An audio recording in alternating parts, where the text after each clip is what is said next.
Okay, well, welcome our next speaker, Yoav Sagi from Israel, who is giving an online talk. So welcome. Thank you, and thank you for the invitation, and best greeting from Haifa, Israel. This will be a talk about joint experimental and theoretical work. My group at the Technion is experimental, and there are probably two main messages I would like to tell you about. One is about the reason for the observation, the consistent observation of a smooth polar molecule transition in a Fermi gas, in an ultra-cold Fermi gas. And the second one is about a new powerful tool that we have developed, which we think can probe features that may be better probed with this Raman, this tool, which is called the Raman spectroscopy. Here are the team who did the work. So from the Technion, it's mainly the work of Gal Ness, who was the first author on this paper, and Yanai and Kostya were also part of it, and these are the master students. Our collaborators who did most of the theory work are from MPQ, from the group of Richard Schmidt, two superb PhD students, Oriana Diesel and Jonas von Milchevsky. Okay, so let me first show you very briefly the machine in which we do the experiments. This is a rather new machine that we've built at the Technion. It's a potassium-40 degenerate gas machine, and essentially we use a combination of laser cooling and evaporative cooling to reach here in this science chamber the conditions that we would like. Of course, we can tune the interactions using the Feshbach resonance, and we can also tune the imbalance between the spin that we prepare the gas in. This is how we would prepare an imbalanced gas, which is most of what I'll show you today. Sorry, may I interrupt you? It seems that it's not possible to see your slides. It's just only the first screen which is shown. Oh, I'm sorry. Maybe you shared a wrong screen or something. Could you please check it? Let me try again. I think you reshare the screen. Just do it again.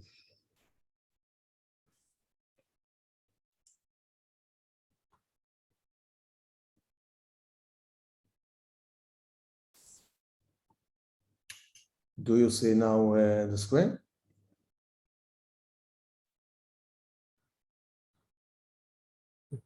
Do you see the next slide? I think you have a bad internet connection. Do you hear me? But you just see a black screen. You're probably sharing the wrong screen.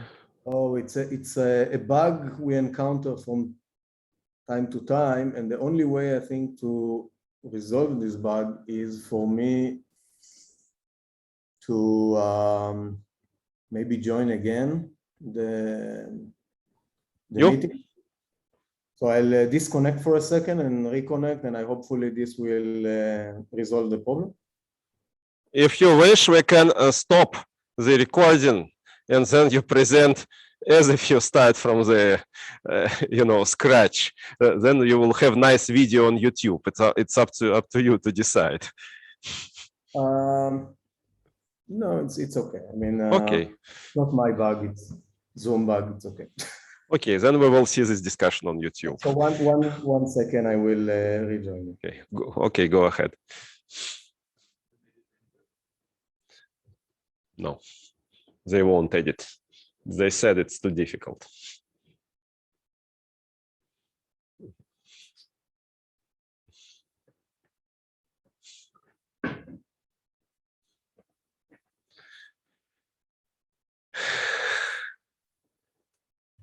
Let's hope that now it will be okay.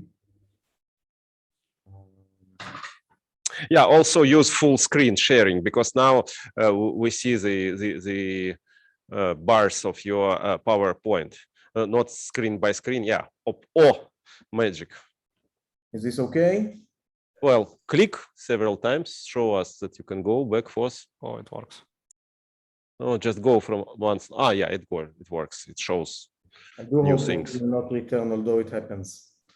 Yo, good. Okay. So what you see on the screen, did you see, by the way, the people I was describing who did the work? No, we didn't see anything. Oh, you didn't, sorry. So probably this is an important slide. Do you see now the people? Yes.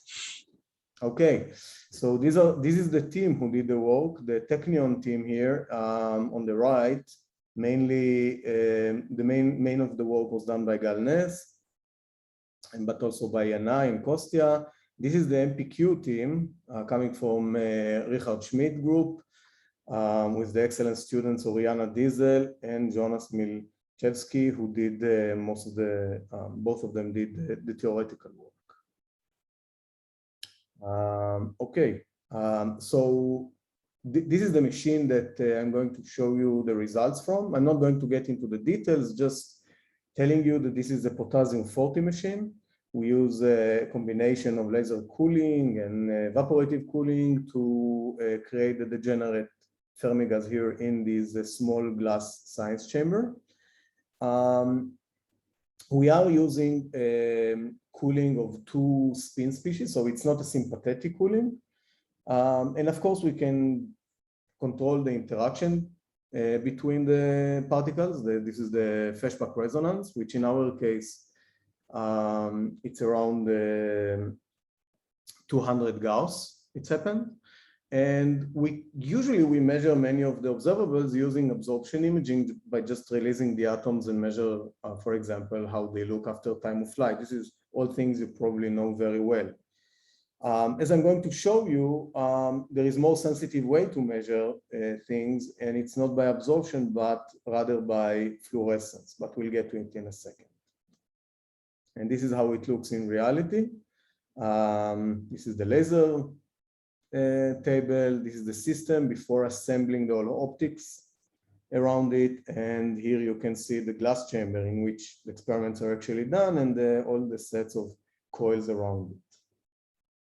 Okay, let me start by actually going a step back and describing some prior work for one slide in which we actually studied the balance case, the balanced Fermi gas case. And this is the well-known BCS to BEC crossover regime. And in this regime, one of the interesting questions is what is the nature of the normal state? Because if you look at this phase diagram, below some temperature, you have the superfluid, and you have it in all interaction strength. But if you look on the normal state here, you actually have 2 kind of well understood limits: the limit of the Bose gas and the limit of the Fermi gas or the Fermi liquid side. And then the question is, what happens here in the center, where the interaction are strong and the state is normal. And a few years back, when I was still in my postdoc with the late Debbie Jin from GILA, we studied these questions, and we used a technique that was developed in our group, which is the momentum resolved RF spectroscopy. Namely, we took RF spectroscopy, but also resolved the momentum of the particles, and we were able to reconstruct the spectral function. And here is the set of results where these are taken for different interaction strength, which we parameterize by 1 over the multiplication of KF and A, the scattering length. This is the point which is the closest to unitarity.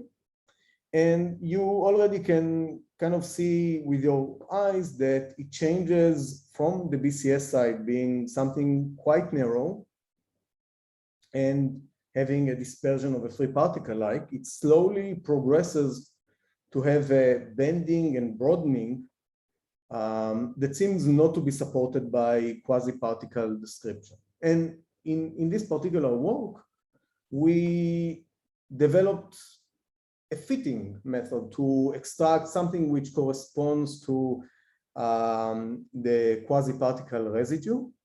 And we obtained kind of a strange behavior where at some interaction strength, the quasi-particle residue vanishes. And it might be an artifact of the fitting that was done. We could not be sure for 100%. I mean, even if you take this point a little bit up, then you might say it's a crossover. But it did remind us another limit of the same problem, the limit of a single impurity. So this is the balance case. And now you could say how this picture would look like if you now change the imbalance all the way to the completely imbalanced case. And so we were interested in these questions for quite some time. And the limit of this imbalance case is just the Fermi impurity problem, which is the starting point of the work I'm going to show you today, in essence. So if you think about a sea of spin up, let's say, particles, these are the blue, and then you introduced one spin down particle, and then you ask what happens if you switch on the interactions. Then if the interactions are weak, this particle just kind of modifies the Fermi or the behavior around it. It's being dressed by the majority particle, but it mostly retains its particle-like properties. And this is why we would call it a quasi-particle or the polar. However, if the interactions get stronger at some point, this particle may create a molecule, and this type of ground set is actually strikingly different. It's not anymore looks like the original impurity. It looks like a boson, a composite boson. And then one could ask, okay, who wins in this competition between the two possible ground states? And one way also, why is this question related to what I showed you before for the balance case? Because you could also characterize these with the quasi-particle residue, which essentially measure what is the overlap between the state, each of these states, and the original impurity, non-interacting impurity-like state that you would have. And that's more or less the part of the Fermi surface that actually survives. So here it's essentially 0, and here it's a finite value between 1 and 0. And it was originally predicted, I think the original works were by Prokofiev and Svitsonov, but later works also got the similar results using different approaches. That if you calculate the Polaron energy, here it's, this is in particular taken from Richard Schmidt and Tilman En's work from 2011. So if you calculate the Polaron energy and the molecule energy, there is a point where they crosses, and this is in the limit of a single impurity. It's a first order transition. So at some region of space, the molecule is the excited state, for example, here. And in another region of interaction strength, the polaron becomes the excited state. And if you change the interaction strength slowly enough, you are expected to see this jump in some of the parameters that you would look. There is also, I would like to mention, there is also an upper branch, the so-called repulsive polaron, which is only stable to some time. It's metastable, it's a finite lifetime, and it eventually decays. Okay, so people looked for it. There were quite a few measurements, experiments done. This is a list of groups that did. And I want to concentrate on showing you two results from two groups, one coming from Martin Zwirlein and another one from Ruby Grimm. And these experiments, the two I'm going to give you a bit more details on them, use RF spectroscopy. Maybe let me start with this one of Martin Zwirlein. So in Martin's experiment, which I think was the first to actually observe this polaron, this was done in a gas of lithium-6 atoms with two spin state of this lithium atom. And what the RF spectroscopy is doing, it takes the minority or majority and moves it to initially unoccupied state. And then you essentially ask yourself, what is the probability for this transition? And these are these measurements. So each of these graphs show you the transfer probability as a function of the RF photon frequency. Okay, and you see two graphs. The red one would be the minority, and the blue one would be the majority. Something which is very immediately clear from this data is that the minority has a peak which is not present at the majority. And this was identified as the polaron response, okay? And now, if you have this type of data, you can extract several observables. For example, from the position of this peak, you can extract the polaron energy. You have to be a little bit careful in doing so, because the peak position is not necessarily the point where the energy of the polaron. It's just a point where you have the maximum probability to transfer the atoms. But you can take most of it into account. What you can do more than that, you can interpret the spectral weight in this peak as the polaron quasi-particle residue, which is what they did. So if you just take the residue in this region, just be between the minority and the majority, you would get a measure of the quasi-particle residue, and now you can plot it as function over 1 over KFA, and this is this result that they got.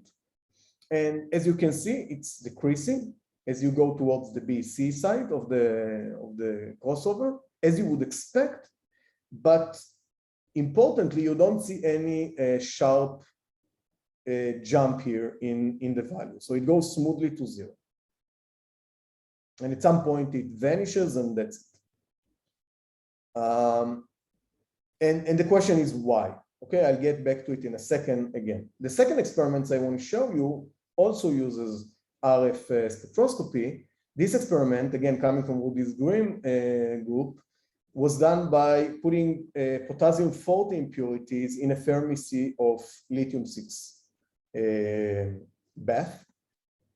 And the way they measured the quasi-particle residue was a little bit different. What they did was to create coherent oscillation using this RF, the RF field, coherent oscillation between the interacting state of the potassium-40 to some non-interacting state. So they go back and forth, back and forth. This is what you see here.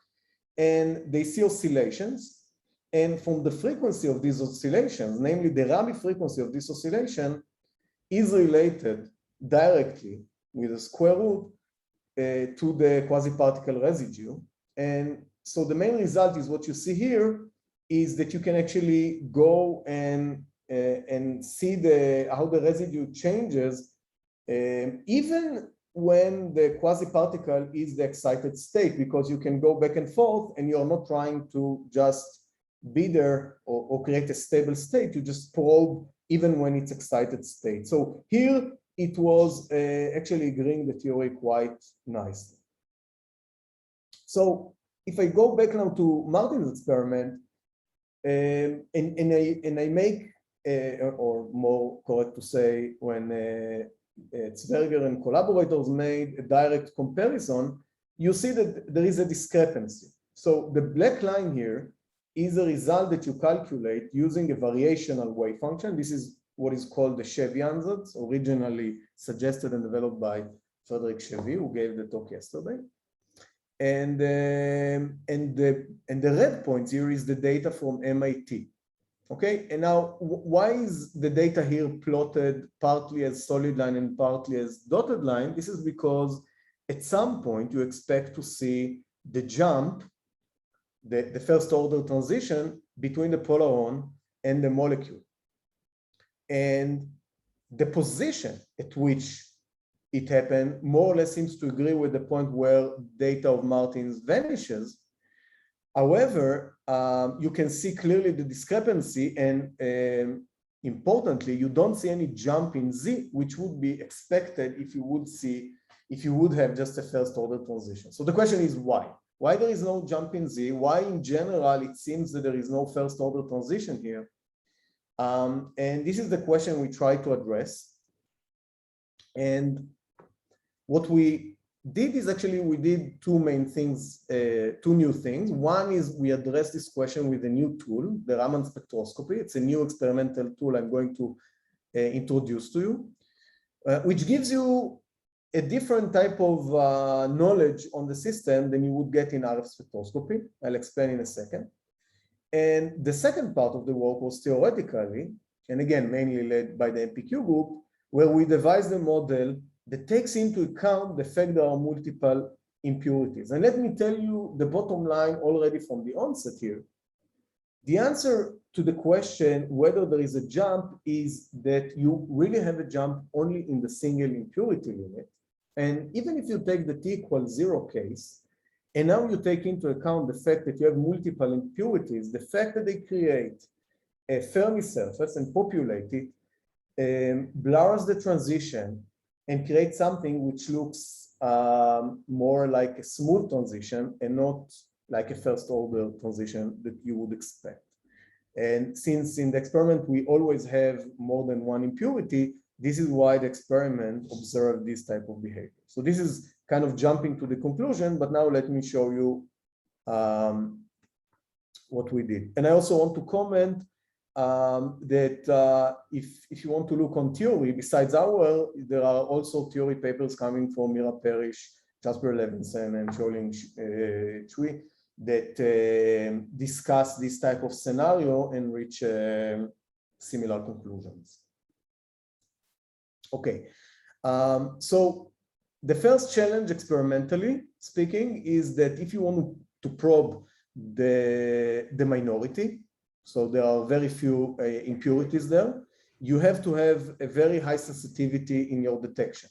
And if you try to measure absorption, it's a problem because the absorption cross-section is relatively weak, and then you need some kind of a minimal amount of signal to be able to observe it. What we have done several years ago is we've developed a different way to measure very small signals coming in spectroscopy measurements, and to use fluorescence spectroscopy instead of absorption spectroscopy. So let me spend just one slide explaining you how it works. The idea is the following. Let's say this is kind of a simplified level structure of potassium-40, and we prepare the two interacting states here in these two high Zeeman sublevels. You can either have them equally populated, like I plotted here, or imbalance in the work we have done on the Polaron. But importantly, you have another spin state, or actually two spin states here, which are initially unoccupied. And then what you would like to do is the following. Your spectroscopy, whether it's Raman or RF, moves some of the atoms into this state which is initially unoccupied. This is essentially your probing. You change this frequency and you want to know how many atoms did you transfer to this state. And you really want to measure just these atoms. You don't want to measure any of the ones that are remaining here. And so the signal is not only small, but the background is initially huge. So the way we coped with this is we used another field, a microwave field, to selectively transfer only the atoms that occupy this state into yet another initially unoccupied state, which resides in another hyperfine level. Both of these are in the lowest ground state manifold of potassium-40. But this state has the opposite magnetic moment of these guys. And this is important. Why? It's important because it means that if you now switch a magnetic trap, it means that these guys can be magnetically trappable, while these atoms are actually untrappable. They are ejected from the magnetic trap. So if you can selectively transfer only these atoms into this state and then switch on a magnetic trap, you can really keep only these atoms. And then the only final thing you need to do is to detect these atoms. And this is relatively easy by just switching on laser cooling that can just collect fluorescence light for a long time, essentially doing magneto-optical trap. And you only collect the fluorescence of these atoms. By doing so, you can really reach the sensitivity to detect a single atom that was transferred here. So if all these are high efficiency, it means that you can do spectroscopy and have the sensitivity to measure all the way, signals all the way to the level of a single atom. And this is a very powerful tool, which works both with RF spectroscopy and Raman spectroscopy. So before showing you some results with this tool, let me already tell you what is the big difference between these two types of spectroscopy, the RF and the Raman. When you do an RF spectroscopy, the transition is a single photon one. So you just move the atom from one state to another, and the frequency is so small that the momentum of the photon is really negligible. So you don't change the momentum of the atom in this transition. When you do the Raman spectroscopy, however, you do a two-photon transition going up and down, and here you change the momentum of the atom significantly, and it has a deep meaning that I'll go into in a second. So this is the main difference between these two techniques. So for a second, let me stay on RF spectroscopy and show you, flash some results. These were taken with a balanced gas, so I'm just showing you what you can do with this high sensitivity RF spectroscopy. So in this plot that you see here, what we did is we changed the magnetic field across the resonance. This dotted line here is the resonance position, okay? And the black line you see here is the predicted binding energy of the molecule on the BEC side, okay? And the spectra that you see here are the ones we recorded with this technique. And to really appreciate the sensitivity of the technique, what you should do is we should look on the tail. If you see there is a tail here, oops, sorry. Let me, 1 second, go back. So if you look here, you see this is the tail that you have in the RF, and the tail we know should scale universally like nu to the -3/2. So this is a power law tail you have in the RF spectrum. So to appreciate the sensitivity of this technique, what I'm going to show you now is taking this type of data and plotting it on a logarithmic plot. And then you can see the power law scaling very clearly, and you can appreciate it on several decades. And the reason this was possible is because really in this edge here, the signal is only few atoms intensity. So before this type of measurement was possible, we would probably have to stop somewhere here, and it gave us a whole 10-fold increase in the frequencies that we can probe in RF spectroscopy. And you can see that it spans 2 more decades and give you this universal scaling very nicely, from which, of course, you can do many things like extract the contact, for example, or you could actually go to the BEC side and really calibrate the binding energy of the molecules, from which you can calibrate many things about this Feshbach resonance. But since this is not the main topic of this talk, I'm going to continue and just show you how powerful this high sensitivity detection is. Now, let me come back to the second part of the probing technique, which is the Raman, and it's probably the more important one.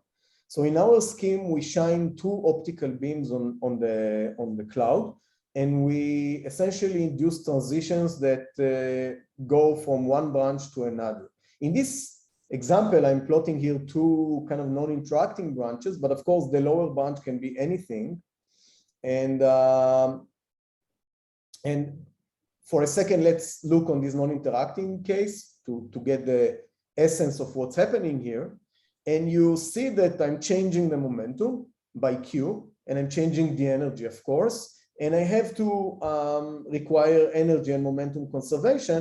So if I just write the energy conservation here and replace the momentum of the out-coupled atom by K plus Q, right? It started by K, and then I gave it Q. Q is the 2-photon momentum kick.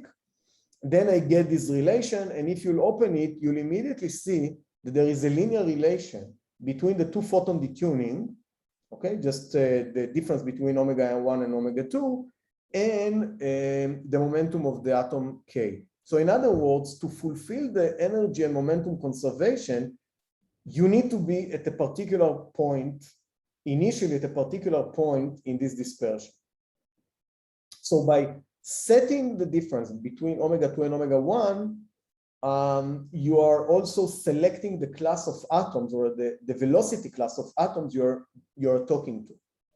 Okay, so now you can scan this frequency difference by scanning the difference between the frequency of the two optical beams, and this immediately translates to a measurement of the momentum distribution. Why? Because you essentially ask yourself, how many atoms do I have in this class of atoms in momentum K? And the answer to that is, of course, it has to do with the momentum distribution of the atoms in this bunch. And let me also stress that this is a momentum distribution, the one-dimensional momentum distribution, that if you take the three-dimensional momentum distribution and just project it on the axis defined by the 2-photon transition. So you get the projected one-dimensional momentum distribution, which is the one we're actually probing in this transition. And so this is an example of such a measurement. Here you see the number of atoms in the third state, this one, for example, as function of the 2-photon detuning. And again, this is measured with this high sensitivity detection measurement. So we can, again, work with very small signals. And now we can, because we have this linear relation between the frequency and the momentum, we can translate it and directly give the momentum distribution of this gas. And this is true for a non-interacting gas. This is exact for non-interacting gas. But the one-to-one correspondence between K and omega actually presides as long as you have very narrow dispersion lines, and they don't necessarily have to be quadratic. As long as you have very narrow dispersion lines, you would have this one-to-one correspondence that you can build between the frequency, the 2-photon detuning, and the transition. So here is an example of a measurement. This one was done again on a balanced gas. In this case, it's a harmonically trapped gas, where we already translated the frequency to momentum. So this is now the momentum, and this is the probability to get each particular momentum. And again, I plot it on a semi-logarithmic plot to give you the full scale of sensitivity you can get in this type of measurement. The different colors here stand for different temperatures of the gas. So we prepare the gas at different temperatures. And you can see that it's perfectly fitted by a Fermi-Dirac distribution, a one-dimensional Fermi-Dirac distribution that extracts beautifully the temperature. So you could also, and this is something of course we did, you could also compare this to a regular time of flight measurement and discover that indeed this technique extracts the temperature very well from this type of measurements. And the advantages of this technique, definitely when applied to non-interacting cases, that it can apply to trapped gases. If you want to do a time of flight measurement, then you're sensitive to the initial shape and the time of flight time. In this case, you are not, because you are completely not sensitive to the shape of the cloud. And as I said, it can also be applied to quasi-particles, which is the real powerful side of this probe. And it brings me to what you can do with it to probe the polar to molecule transition. So now I'm going to show you data that was taken with, again, Raman spectroscopy. So we have the same two photon transitions, but now I prepare the spin composition such that most of the atoms are in the -9½ spin state, and only the minority, a few percent of them, is in the -7½ state. All the experiments I'm going to show you in this work were done in harmonically trapped gas. You can see the gas here, and you can see the red lines are the actual trap beams that create the optical trap, and the blue lines are the Raman beams, which are counter-propagating. This is a choice we made to actually impart the maximum photon, the maximum momentum change on the atoms. And what you can see in this figure on the right, it's a color plot that shows you the transition probability for different interaction strength. So this axis is just the magnetic field that was changed and set the interaction strength. This is unitarity point here at 0. And this is the two photon detuning. So each cut here is just a spectrum of the Raman, and I'm here showing you the results. And I show you as a color plot already here to show you that here you see something which is narrow. This is why the red color here means that it's a peaky behavior. It's not too narrow because we'll see that here the width is set by the momentum distribution, right? It's not set by the RF spectroscopy like by the pulse duration or something. This is a physical width given by the momentum distribution, but you can see here that it becomes broader and also asymmetric.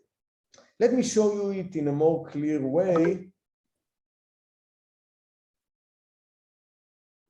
So let's take the cuts now and look on the data. So you see the cuts and the data here showing you again the transition probability as function of the two photon detuning, okay? And the blue here is for the BCS side, okay? This is where you expect to get a polaron ground state. The red one is the unitary, okay? This is a strongly interacting regime, and the point where it starts to become somehow sensitive to the molecular bunch. And here you can see a point which is fairly close to the transition, to the expected transition at 0.75. And what you can appreciate already here is the fact that on the BCS side, you see something which is symmetric, okay? At unitarity, the symmetry is starting to be broken and some tail develops. You can see it here on the right side. And this behavior becomes really strong on the BC side where it's almost not non-symmetric, and you get very heavy tail going to high frequencies. And if you ask yourself again how this tail scales, so this is what we plotted here in the inset. You can see here we multiplied it by omega to 3½ and you can see that it has the same universal behavior that we got for the RF spectroscopy, namely this universal omega to the 3½ scaling appears also in the Raman spectroscopy tail here. So now we want to understand why this behavior, and let me already give you the main pitch here. The symmetric behavior that you get on the BCS side is easily explained by the fact that you have the quasi-particles. And as I said, the interrogation of the quasi-particles is fairly similar to what I showed you for the non-interacting case. And in this case, you get a symmetric shape because you really probe the momentum distribution, and the momentum distribution at equilibrium is symmetric. On the other hand, if you have pairing, then your Raman transition is not only probing the quasi-particle, but it also can dissociate it. And once you dissociate the pair, you have another degree of freedom, which is, of course, the relative motion between the two products of the pair.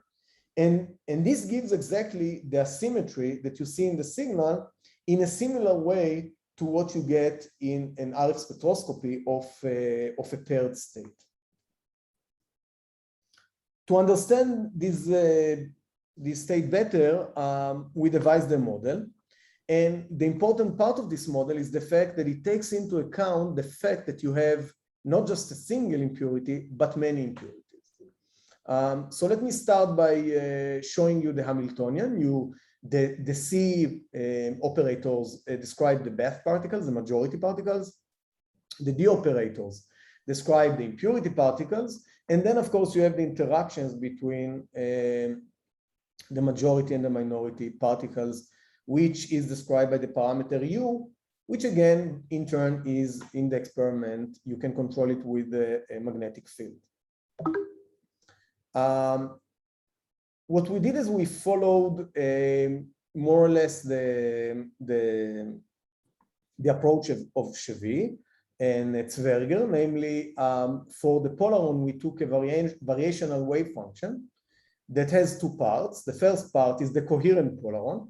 This part just creates a polaron at some particular momentum P from the Fermi surface of n particles, n majority particles. And then you have the incoherent part, which describes the interactions with the whole particle-Hall pairs in the majority. And this is described with these KQ pairs, and you sum over all K and Qs. For the molecular wave function, we take a very simple variational wave function. You see here we create a molecule made of the majority and minority particles. I should say that this is the most simple version of this variational wave function, and one could easily improve it, or maybe easily said than done, but it could be improved by taking, again, dressing of this state by the particle halls, a similar way as it was done here. But for simplicity, we did not do that in this work. Now what you do is you minimize the energy functional. You can do it for both the molecule and the polaron to get the dispersion and the variational parameters, which are given by these alphas here, okay? And once you find the energy and the variational parameters, you can create the whole wave function. And here we really assume the most simplistic assumption that we just have a population of both, we could have population of both the polarons and molecules depending on their quantum statistics. So for the polarons, we take just a Fermi function here, okay, with the energy of the polaron, which again, this is found by the minimization I was talking about. And for the molecule, use the Bose function. And the parameter here, which is the chemical potential, is set essentially by just normalizing to the number of impurity particles. So essentially, if we know that we want to be at some impurity density, this sets the chemical potential, which is common to both of them. So this is a simple model for the both impurity, both the bosonic and fermionic ground set being in coexistence. Now, to calculate the Raman spectra, we use the Fermi golden rule, and we just calculate the transition matrix. The main difference here in respect to what you would do in calculating the RF spectrum is really by taking into account the fact that you have this extra momentum here, momentum coming from the two photon transition. F here describes the creation of the third state. And then, of course, if you want to ask what would be the contribution of both polaron and molecules, then again, you use the combination of both spectral functions, but you weight them with the correct quantum function, with the Fermi or Bose function that we calculated before, and then you get the combined response of both polarons and molecules. Of course, Here, the initial state depends on whether you are calculating for the polaron or molecule. If you're calculating for the polaron, you would use the polaron variational wave function. If you use for the molecule, you would use here the initial state for the molecule.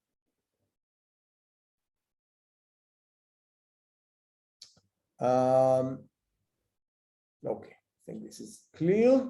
And so let me show you the results of this calculation. On the right side, you see calculations made many body calculations. In this case, they were matched to the fraction of impurities in the experiment, which is a few percent.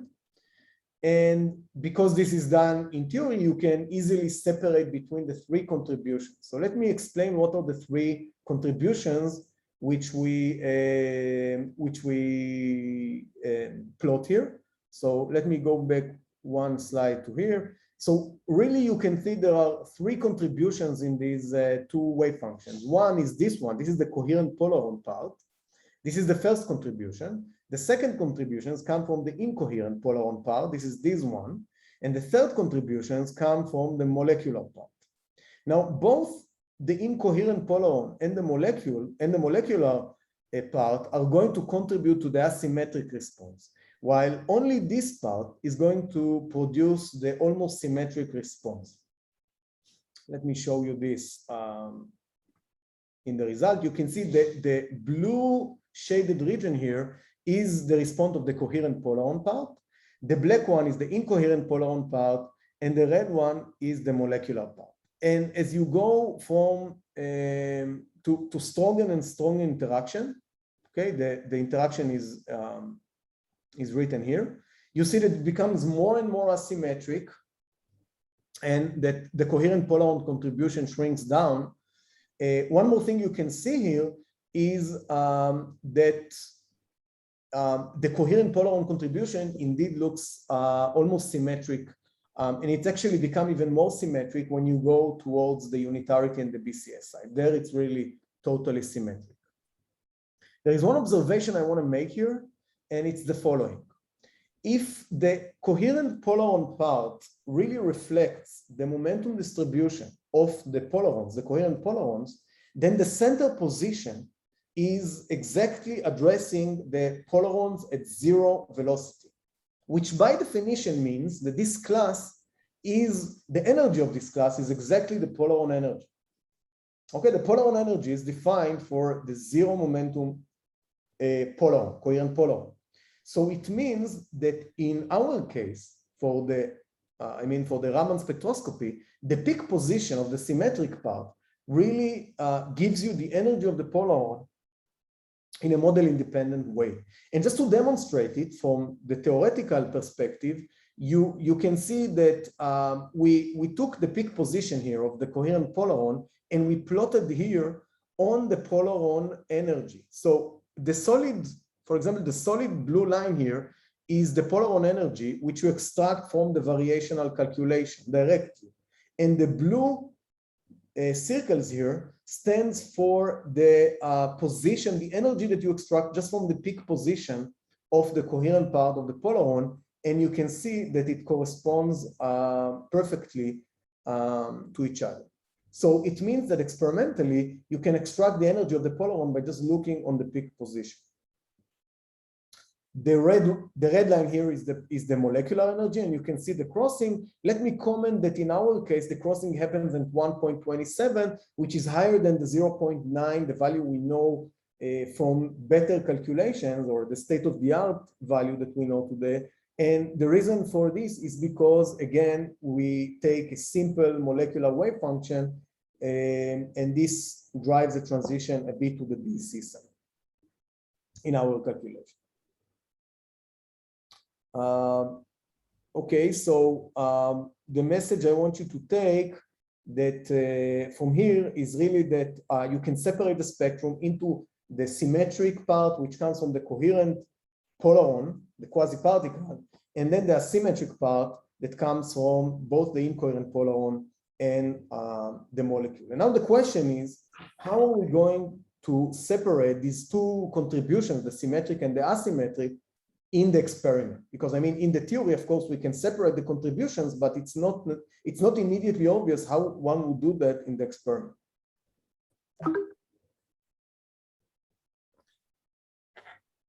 Yeah, let me just show you the comparisons between the theory and the experiment. And I think, well, just bear in mind the factor of 2 here in the x-axis, but I think you'll agree that it's not too bad. So let me get to the quantitative analysis of our Raman spectra. So now the question is, how are we going to extract or separate between the 2 contributions? And to do so, we need to identify the 2 different contributions. And so what we do is we devise a fitting function, which is made of 2 parts. The first part is going to describe the symmetric contribution, and the other part is going to what we call the background, and it's actually going to measure both the contribution from the incoherent polaron and the molecular contribution. And the reason why we marked it by Z bar, it's because you need to distinguish this from the single particle quasi-particle residue. Here we are really talking about Z bar being the many body polaron weight, because we are now populating polarons at many momentas, because we have many polarons and not just one, and this separation is to the asymmetric and symmetric part. So how are we going to separate it? So let me first show you the model for the coherent polaron. What we do is we just say that we take an infinite lifetime quasi-particle for the polaron, for the coherent polaron, and we assume that the response is just a delta function here. And for the dispersion here of the polaron, we take just a quadratic dispersion that has 2 parameters, the polaron energy and the effective mass. And there is an assumption here that Z is momentum independent. Now, using this, we can just calculate directly the response. And if we do that because of this delta function, it's become rather easy. And we get immediately that the coherent part of this wave function just gives the momentum distribution exactly like we got for the non-interacting case. One thing I want to mention is that the linear relation between K and the two photon detuning holds only for, strictly speaking, when M star, when the effective mass is equal to M. If M star is not equal to M, then it's not, strictly speaking, exactly linear. But we did check and we saw that as long as the effective mass is not too large, the deviation is really small, and the approximation for it to be linear is actually excellent. And in our case, since we know that in all this region it's not too large, it's probably an excellent assumption. And so the bottom line is we actually have an analytic form for the polaron momentum distribution. And here we have several parameters like the effective mass and the temperature of the polarons, the energy of the polaron, and X here is just the polaron fraction, the density of the polaron. Now let me give you a validation, or I want to convince you that this model is not too bad. So what I do here is we compare the prediction of this model with the full calculation with the variational wave function. The solid lines are the full calculation of the variational wave function, and the dashed line is our simplified model taking into account the linear relation. And you can see that it's capturing these shapes not too bad, especially if you don't go too close to the transition. But even if you go pretty close to the expected transition, still you get pretty good agreement. What is important to note is that the disagreement is mainly at K, which are around KF. And this has to do with the fact that, again, M star is not 1, and also because the width of the polaron excitation branch for the large momenta increases. One thing I want to mention is that the peak position or the center position is actually the same for both the theory and the model. So here the model is not even, the deviation is really totally negligible. And that has to do with the extraction of the energy.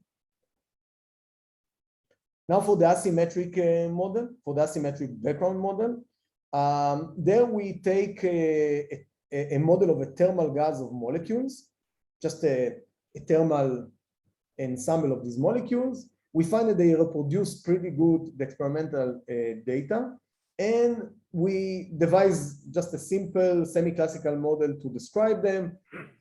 We can characterize them by the binding energy of these molecules and their center of mass. And then the Raman process just dissociate them and give them a momentum kick because of the two-photon transition. Energy conservation then gives us a relation between the binding energy and the momentum kick of the two-photon transition and the center of mass. This is the relative motion between the two atoms. And now the question is, what is the probability to get some relative motion?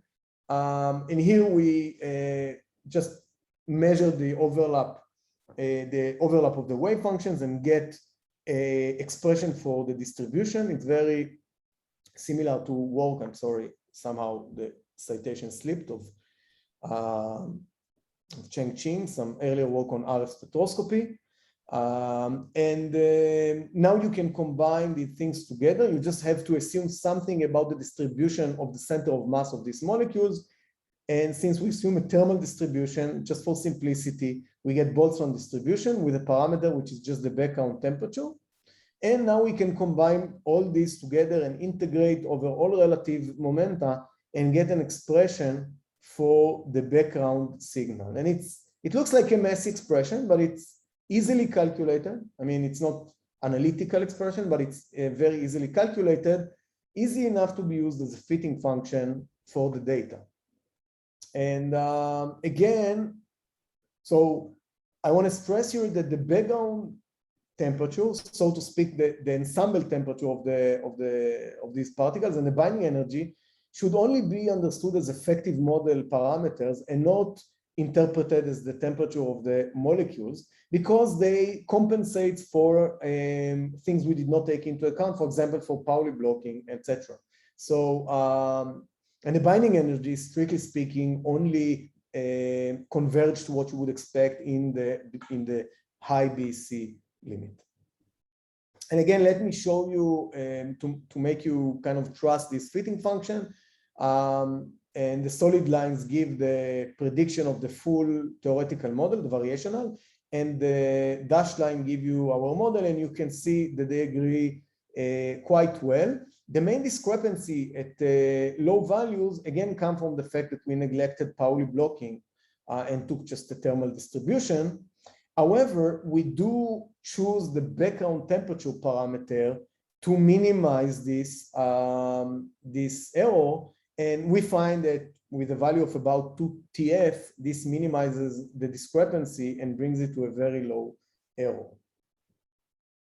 And another point I want to make is that at high frequencies, there is an excellent agreement between the fitting functions. Okay, so here is the fitting function, and the solid lines you see on the data here are actually the fitting results. So you can see it fit the data very well. And now we can also plot the two contributions. The coherent contribution would be just this lightly shaded area, and the background would be the dark shading area here. And now I want to show you some results that we got from this model. So the first result I want to show is how does the Polaron weight, and again, this is just this Z bar, the Polaron spectral weight, how it behaves. So here is the interaction strength, and here is the Polaron weight. And you can see it gradually goes to 0. And in that respect, it's pretty similar to the results I've shown you that Martin obtained with the RF spectroscopy, although it vanishes at a little bit different point. Now, let's compare it to the theory. So if we take the Chebyshev ansatz of a single particle, so again, this is the theory where we expect to see a single, a first order transition. Now we take the local density approximation of this theory because we are working in a harmonic trap, and even when we do so, we don't get an agreement in the single impurity case. Even when you are taking broadening because of the trapping into account, you still expect to get pretty abrupt change, which we don't see in the data at all. However, if we use the full variational many-body impurity model, then we see something which looks much more like our data, especially at the region where the transition actually happens. And this was calculated with T over TF of 0.2, which matches what we measure in the experiment for the majority.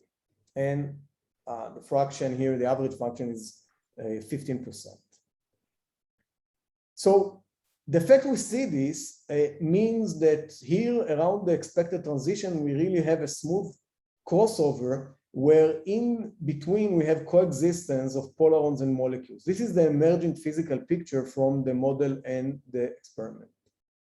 Let me show you this more clearly directly from the model. So here I'm plotting the polaron contribution on the variational. This is only theoretical results. And I give you three calculations. The blue one is just the Chevy ansatz.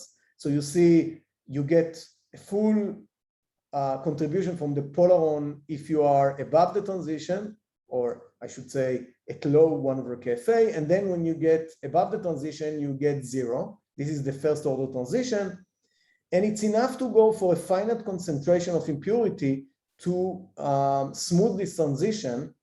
And the fact this happens is because in this region of let's say between 1.1 and 1.27, where the transition happens in our model, we have the chemical potential essentially hitting the molecular branch, and we start to populate the molecular branch gradually. And only here we move all the way to the molecular branch. And this happens even in t equals 0. If you go to finite t, you see that the broadening is much more pronounced, and you also get a population of the polaron branch below at higher values of 1 over kV in the transition.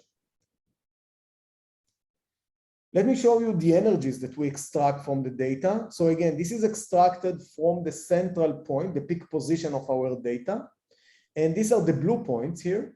And you can see they match very well the values that we calculate from the theory, which also match, of course, the Chevy ansatz. So here we get good agreement.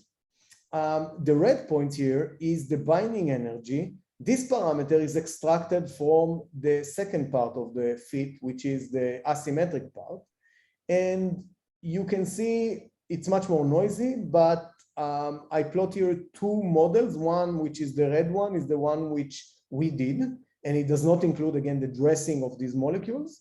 And the dotted line is an improved model done by Pang, Dumitrescu, and Zwerger, and it shifts the energy, and you can see that it seems to be agreeing better, at least in this region of parameters. One more thing I want to mention is the polaron temperature, which we extract, and we find that it more or less matches the bath temperature, which is 0.2, although it tends to be a little bit higher than that. And it might have to do with the deviations that I showed you, the minute deviations in the symmetric shape that has to do with the finite value of the effective mass. I want to mention something which I forgot, is that because there is a strong coupling between the effective mass and the temperature of the polaron, we fix the effective mass to the value we calculate from the theory, from the Chevy ansatz essentially. And this is done because otherwise we have, it doesn't change the other parameters, but it means that the temperature, polaron temperature, can fluctuate together with the effective mass. So this is one limitation of the accuracy we have in our measurements. We cannot separate now between the polaron temperature and the effective mass of the temperature, and we cannot extract both of them independently. I want to show you the TAN contact.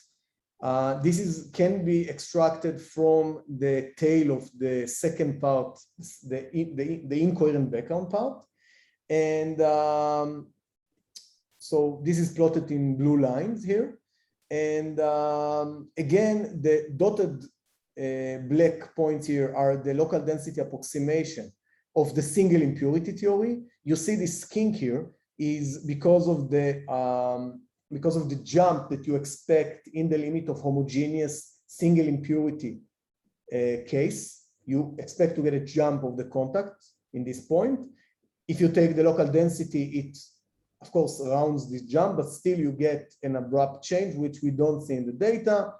There is some systematic increase of our data here, which might have to do with the way we actually relate it to the quasi-particle residue and the binding energy, which is only, strictly speaking, true in the limit of the BEC side. I also add here some data from other groups. Let me give you quickly an outlook of what we want to do.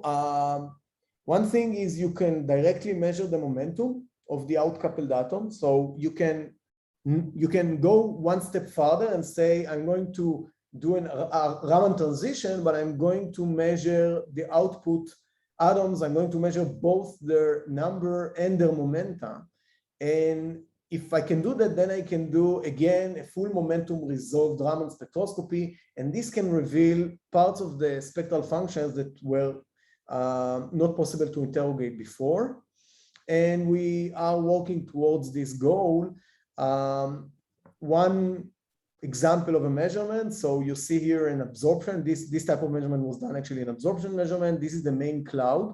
And after you give a kick here and wait some time, you can see a bullet. It's a bit hard to see, but if you integrate over the signal, you can clearly see this in the integrated signal. It's a small amount of atoms that are ejected from the main cloud because they have some momentum. And then you can actually measure what the momentum they have as function of the two photon detuning. And then you can actually measure directly the effective mass, because if you look on this relation with the effective mass, the one I told you that it's not strictly linear, you can actually try and measure it directly if you can measure the momentum and two photon detuning. And this is something we are working on. It's we can't say we can do that, but I think it's promising. So that's one thing we are working towards. Another thing is to do the opposite of the Raman spectroscopy, namely doing Raman injection. If you could prepare the atoms initially in the non-interacting state and then use the Raman to inject atoms and to prepare polarons at specific momenta. And then you could essentially probe the properties or relaxation properties once they are created at specific momenta. This could be an exciting probing technique. Just before finishing, let me tell you another thing we're working on, and that's all I showed you was in a harmonic trap. And of course, it would be much better if one could generate a homogeneous gas, and that's something we are working on. And to create a homogeneous gas, one can generate a box-like potential. This was pioneered in Hazy Babbage group, Cambridge, and was also demonstrating in MIT. And you essentially load your atoms into this box-like, or if you want, tin can-like potential, which is mostly dark in the center. All these green are repulsive walls that create the box-like potential. We generated this type of potential. The problem, though, is that the gravitational energy in this type of potential is actually substantial. So if you do not counteract this gravitational potential, your density is squashed, so you have to cancel gravity. But to cancel gravity, usually what people did before us was they used a magnetic gradient. So they used the magnetic moment of the atoms. The problem with potassium-40 is that the two atoms has different magnetic moment. So you cannot use this technique because then you would get different forces for the two spin states. So for this reason, potassium-40 was not yet demonstrated to be, nobody generated homogeneous Fermi gas in 3D of this species. What we have done is we are using a technique, namely we rapidly rotate the spin to make an average potential. We do a Floquet engineering like of this system to have something which on average has a flat potential. And this works actually quite nicely and enables us to generate something which looks homogeneous between the two spins. And without getting into the details of that, for a spin balance mixture, we can extract temperature going all the way to about 10 nanokelvins and see low temperatures and even measure condensate fraction. So measure condensation under the application of this rotation. So it's really exciting because I think it's the first time you get to see a many-body system under Floquet, a continuous system, I should say, behaving or showing many-body like a state, like this superfluid state. And the most exciting part of this is that when we are working at the highest rotation frequencies, we don't see significant heating, which means we can actually interrogate the system for long times. Of course, this technique works nicely for balanced mixture because then you keep the 50-50 fraction between the two spins, even when they are rotated. However, if you want to work with spin imbalance, you run into a problem of how to keep the spin imbalance from being dephasing and quickly becoming 50-50. And this is something we are now working on and trying to generate a homogeneous spin imbalance gas that we could probe the polaron without having to take into account the density and homogeneity. That's it. I leave you with the summary, the main points, the fact that the finite impurity density really leads to smooth transition and to coexistence of polarons and molecules. And this happens at 0 temperature. So it's not an artifact of the experiment. And it really stresses the importance of taking the quantum statistics of the impurity. And it also raises interesting questions about how these different quasi-particles coexist and how the states of these coexisting quasi-particles should be described theoretically and how it behaves. And experimentally, I hope I convince you that Raman spectroscopy really gives you an insight that you cannot get from RF spectroscopy, because it opens a degree of freedom, which is working or addressing different momentum class of the quasi-particles. And as long as you have a well-defined quasi-particles, you can interpret the spectrum fairly easy by separating it into symmetric and non-symmetric parts. And you can, of course, get the full details in this publication. Thank you for your listening. And if you have questions, I'll be happy to answer them.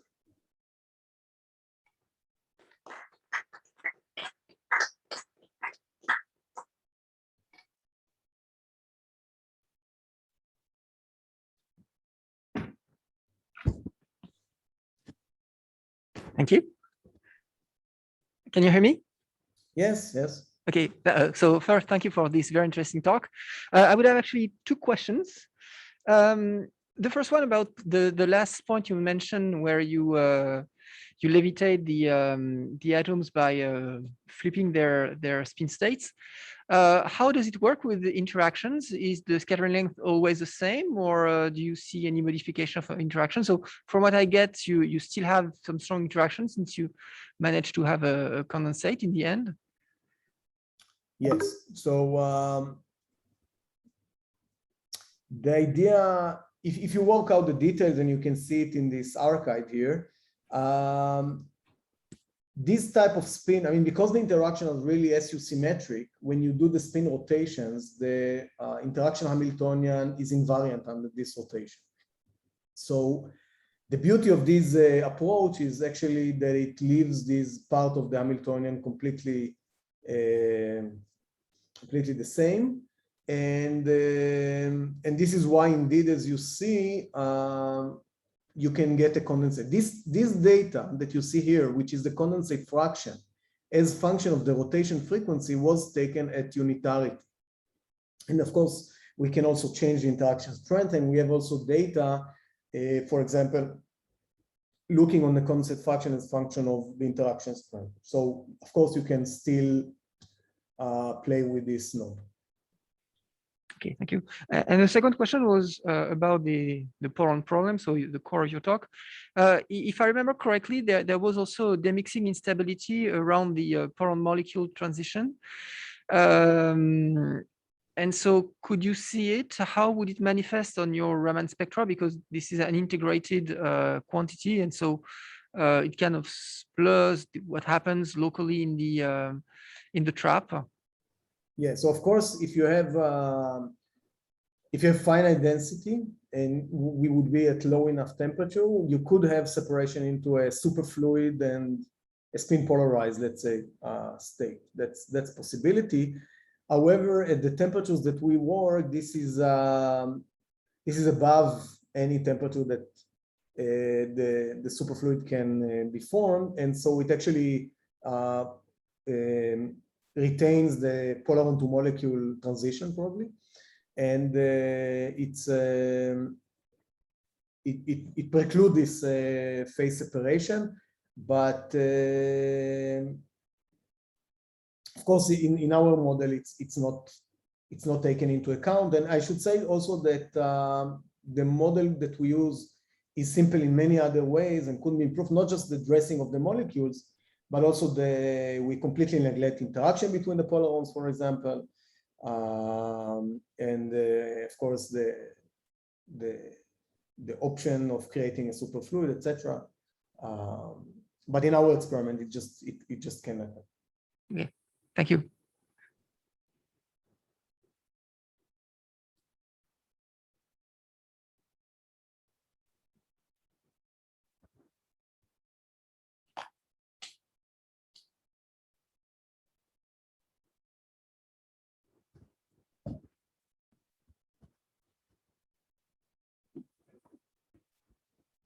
So thank you very much for the nice talk.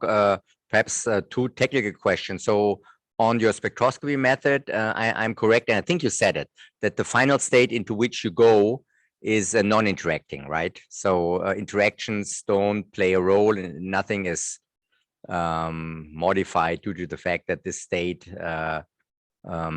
well, it's a different state and might carry some interactions, but I suppose it's non-interacting. So that's one question. And the other question is actually on the potassium, on this condensate fraction. So what's typically the maximum that one can achieve in the potassium 40 case?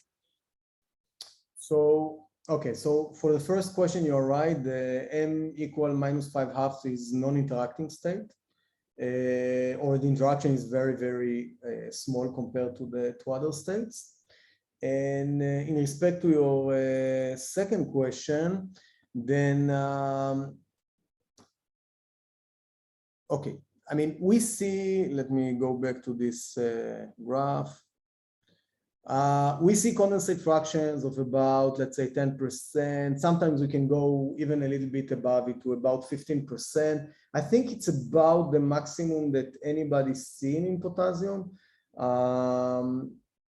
All the previous reports of condensates in potassium 40 were for trap, for harmonically trapped gases, and the highest were around these values. I think that you might get to a little bit higher values in a homogeneous case, but on the other hand, there's a really technical problem here of reaching high enough densities to see this. So the real limiting factor is the density is rather low in the box, and then it's hard to reach the extremely low temperatures. But it might actually be an advantage in the sense that it will maybe tame down some three-body recombination losses that usually in harmonic trap limit the condensate. So we have to see. I mean, it's still, for now, it's around the same as you would get for harmonic trap, but it might be a little bit higher. Yeah. So, but in general, would it be advantageous to use lithium for these experiments? Well, I know you're working with potassium, but lithium, first of all, I think the fraction is higher, and then also the spin states that people use there for the BCS, BEC-BCS crossover is that's actually, if I remember right, in the Paschen-Bach regime, and so both states have the same magnetic moment. So some things might then be easier. Definitely. I mean, you're absolutely correct. I mean, in both of your comments, the condensate fraction is higher. It was always higher for potassium. You can reach lower temperature and higher condensate fractions. And it's easier because you can cancel for both states. There are other reasons why you would want to work with potassium, whether it's some advantages you have when doing spectroscopy that can be clearer because of the weak interactions of the final states, or just the different mass. And in general, you don't want all your experiments to be done at one species, especially if you want to probe universality, etc. But I completely agree that some aspects of lithium make it easier to work with. Yeah. Okay, thanks a lot. Yeah, but very nice talk. Yeah, thank you. Thank you.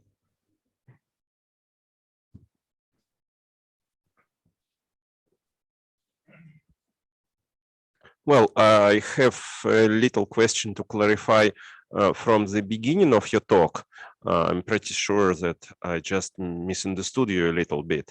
When you are talking about the quasi-particle residue, Z for the impurity, I understand that you can define it as really the quasi-particle residue, meaning that the brackets of your wave function. So at some value of interaction strength, the contribution to your wave function of, say, so free particle is 0. Happens to be a transition. But the comparison of this Z with the Fermi step of the interacting Fermi system, like from the textbook of Landau or else other textbook, is just for an illustration, because you for the momentum distribution of impurity, you don't expect any Z, right? In the sense of the momentum distribution has no step jump or else, because it's really individual particle. It's just delta function probably at a non-interacting case in momentum space. Then it starts to, well, then you define it as really the quasi-particle residue, but no distribution, no Z, no K Fermi for impurity, and so just. I agree. This is more an illustration, actually coming for the part of the balance case.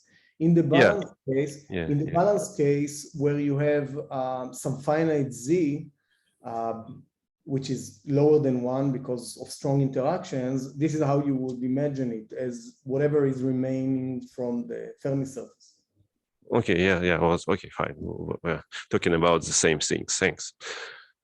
Any other question from those who survived online? Not so many people, but you are still strong. Yeah.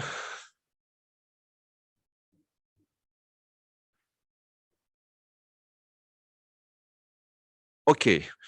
I think this is wonderful talk. Really, it's a nice pleasure to have long talks when you can really use it as a future reference and think about it and refer to it. We will put it on YouTube, so I'm pretty sure that people will look if necessary. Thanks a lot, really. At this moment, we thank the speaker. I'm stopping the recording, and then